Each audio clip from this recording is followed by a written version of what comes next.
जो Justin Trudeau हैं Canada के पीएम, वो बैकफुट पर आ गए हैं। आपको बताते हैं कि किस तरीके से खालिस्तानी आतंकी निज्जर को लेकर भारत और कनाडा के बीच में तनाव बरकरार है।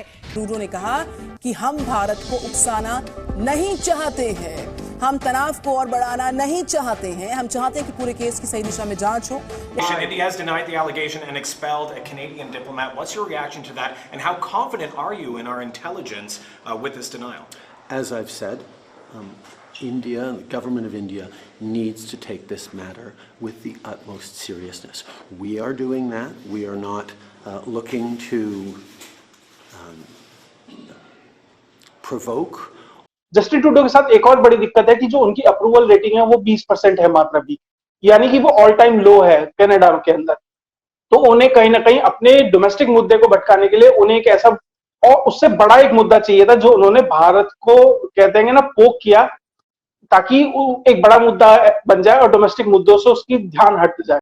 कनाडा के प्रधानमंत्री जस्टिन ट्रूडो ने जिस प्रकार से भारत के खिलाफ कार्यवाही की थी और अपना दमखम दिखाया था, और उसके बाद में भारत ने भी उसके जवाब में जो कार्यवाही की, तो भारत ने तो अभी पहला स्टेप लिया था केवल उन्हें जवाब देने के लिए, और जिसके बाद ही हमने आपको पिछले वीडियो में बताया था ट्रूडो की वो फजीहत हो रही है कि उनके देश के नागरिक ही अब उनको उल्टा सीधा बोल रहे हैं कि आप भारत से ताल्लुकात नहीं रखेंगे तो आपको प्राइम मिनिस्टर पद से हटा दिया जाएगा। अगर आप ऐसे व्यक्ति को सपोर्ट करेंगे जो भारत को तोड़ने की बात करेगा तो भारत इस मामले में चुप नहीं रहेगा। आप अगर खालिस्तानी को सपोर्ट करेंगे, आप किसी आतंकवादी को सपोर्ट करेंगे तो भारत किसी भी सूरत में चुप नहीं रहेगा, वो इसका विरोध करेगा और जो उससे बन पड़ेगा वो कर सकता है भारत। और यही नहीं, वहाँ पर जो विपक्ष होता है, विपक्ष ने भी बहुत ही जोरदार इनके ऊपर प्रहार किया है इस विषय को लेकर। और इसके बाद में अब ट्रूडो थोड़ा सा न्यूट्रल हो गए हैं और उन्होंने एक बयान जारी किया है जिसके तहत वो कह रहे हैं कि मैंने सिर्फ सरकार को, भारत सरकार को जो है ये चेतावनी देने के लिए कार्रवाई की है, बाकी मेरा उनसे कोई लड़ने या झगड़ने का मंशा नहीं है। और फिर इसके बाद में विदेश मंत्रालय ने भी यहाँ से बयान जारी कर दिया है कि अगर कोई भी मुल्क अगर हमारे देश की संप्रभुता या अखंडता पर अगर कोई वार करेगा या पर वार करने वाले की मदद करेगा तो हम चुप नहीं रहेंगे, हम भी उस पर वार करेंगे और हमें कोई उस देश से संबंध रखने की आवश्यकता नहीं पड़ने वाली। और अब इस बात को ट्रूडो भी कहीं ना कहीं समझ चुके हैं कि भारत से उनका पंगा जो है वो सही नहीं रहेगा, वो उनके देश को एकदम खोखला कर देगा और उस देश को भी पाकिस्तान की तरह एकदम नंगा कर दिया जाएगा। और अभी सोशल मीडिया पर तो कुछ लोगों ने अनुमान भी लगाना चालू कर दिया है कि अगर भारत से और कनाडा की जो है दुश्मनी हो जाएगी तो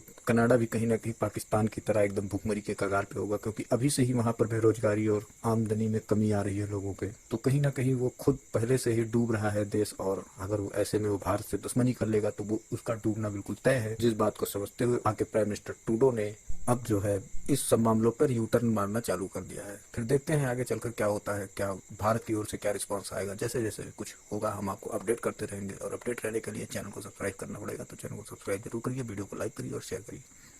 और इंटरेस्टिंग क्लिप देखी होगी, कल एक कैनेडियन डिप्लोमेट भारतीय विदेश मंत्रालय में जाते हैं, 10:26 पे जाते हैं और 10:30 पे वो आ जाते हैं, यानी और वो आते हुए इतने गुस्सा होते हैं कि रिपोर्टर के माइक पे अपना गेट पटक देते हैं।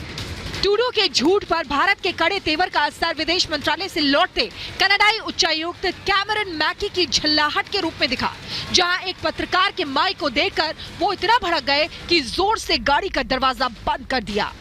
आप देख सकते हैं कि 4 मिनट के अंदर उन्हें कितनी गालियां पड़ी होंगी कि वो इतने गुस्से में थे कि वो यहाँ से चले गए। इंटरपोल का उसके ऊपर रेड कॉर्नर नोटिस है, यानी इंटरपोल उसे ढूंढ रही है, और उसके लिए वहां का प्रधानमंत्री ये कह रहा है कि वो एक कैनेडियन सिटीजन था।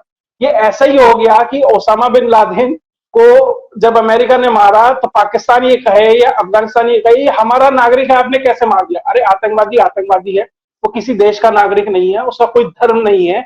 आप उस आतंकवादी के लिए डिफेंड कर रहे हैं, और दुनिया की सबसे बड़ी उभरती शक्ति जिसके लिए पूरी दुनिया लाइन लगा के खड़ी है, आप उससे झगड़ा ले रहे हैं। Or escalate. We are simply laying out the facts as we understand them, and we want to work with the government of India to lay everything clear and to ensure that there is proper process. लेकिन इसी बयान में वो धमकी भरे लहजे में भारत को उकसाने की भी बात कर रहे हैं। एक चीज बहुत जरूरी है, भारत सरकार इस मामले को गंभीरता से ले, ये बहुत गंभीर मुद्दा है और अंतर्राष्ट्रीय या फिर अन्य क्षेत्रों में इसके दूरगामी नतीजे जरूर होंगे। आप पिछली बार आपने देखा होगा जब G20 की इंडोनेशिया में समिट हुई थी तो शी जिनपिंग ने भी ट्रूडो को डांटा था, इस बार मोदी ने भी ट्रूडो को डांटा है। तो आप समझ सकते हैं कि ट्रूडो का जो राजनीतिक दिवालियापन है वो किस हद तक चला गया है। One of the things that is so important today is that India and the government of India takes seriously this matter. Trudeau की खुद की गवर्नेंस इतनी खराब रही है कि आज कनाडा में इतने बुरे हालात हो गए हैं कि लोगों को खाने के लाले पड़ते जा रहे हैं, नौकरियां हैं नहीं, ग्रोथ रुक गई है, इन्फ्लेशन बहुत ज़्यादा बढ़ चुकी है। अब इसने अटेंशन हटानी है वहाँ से और अपने आप को ये दिखाना है कि मैं अभी भी बहुत तगड़ा लीडर हूँ। उसके बाद एक और इंटरेस्टिंग चीज हुई, उन्होंने अपने 5 सबसे बड़े सहयोगियों को फोन मिलाया, अमेरिका, ऑस्ट्रेलिया, आपका यूके और न्यूजीलैंड। अमेरिका ने कह दिया कि अभी हम देख रहे हैं।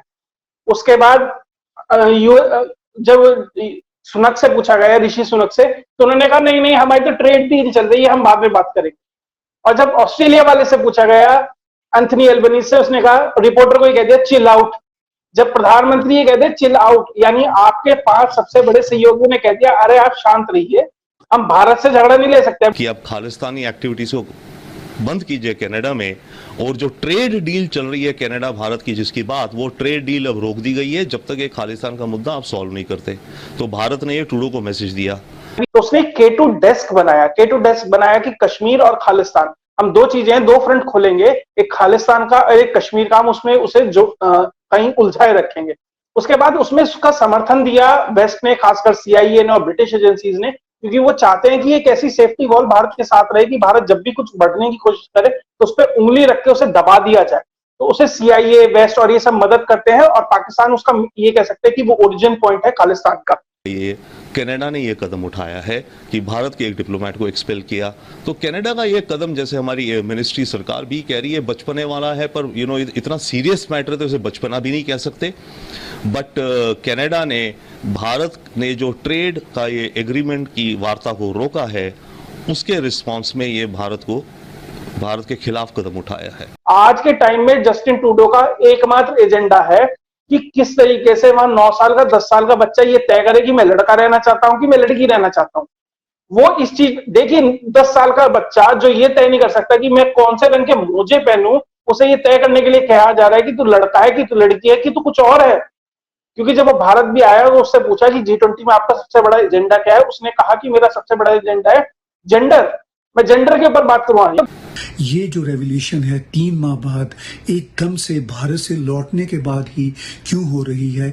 ये रेवोल्यूशन पहले भी हो सकती थी, या ये रेवोल्यूशन कुछ अरसा बाद भी हो सकती थी जब इन्वेस्टिगेशन मुकम्मल हो जाती। मगर प्राइम मिनिस्टर ट्रूडो ने कैनेडियन पार्लियामेंट में खिताब करते हुए ये भी कहा कि उन्होंने प्राइम मिनिस्टर मोदी से भारत में इस मौजू पे बात भी की थी। बहरहाल इससे पहले इस तरह की खबर न भारतीय तरफ से न कैनेडियन तरफ से हमारे सामने। फुल सपोर्ट में हूं, लेकिन बनाओ कनाडा में जाकर। और आपको एक और महत्वपूर्ण चीज बता दूं, अगर भारत में खालिस्तान की मांग करने वालों को कनाडा समर्थन करेगा, तो कनाडा में क्यूबेक जो मांग करता है अलग देश की, तो भारत भी उसका समर्थन करेगा।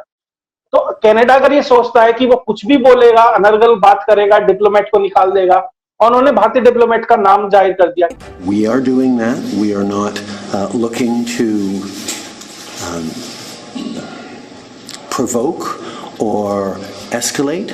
We are simply laying out the facts as we understand them, and we want to work with the government of India to lay everything clear and to ensure that there is proper process. क्या भारतीय diplomat की परिवार की सुरक्षा की जिम्मेदारी Canada लेता है? क्योंकि अब तो खालिस्तानी उनके पीछे पड़ जाएंगे। तो ऐसा नहीं है, अगर भारतीय डिप्लोमेट की जान को या उसके परिवार की जान को कहीं कुछ दिक्कत होती है, अगर हरदीप सिंह निज्जर को दिक्कत हो सकती है, तो कनाडा में रहने वाले और डिप्लोमेट को भी दिक्कत हो सकती है।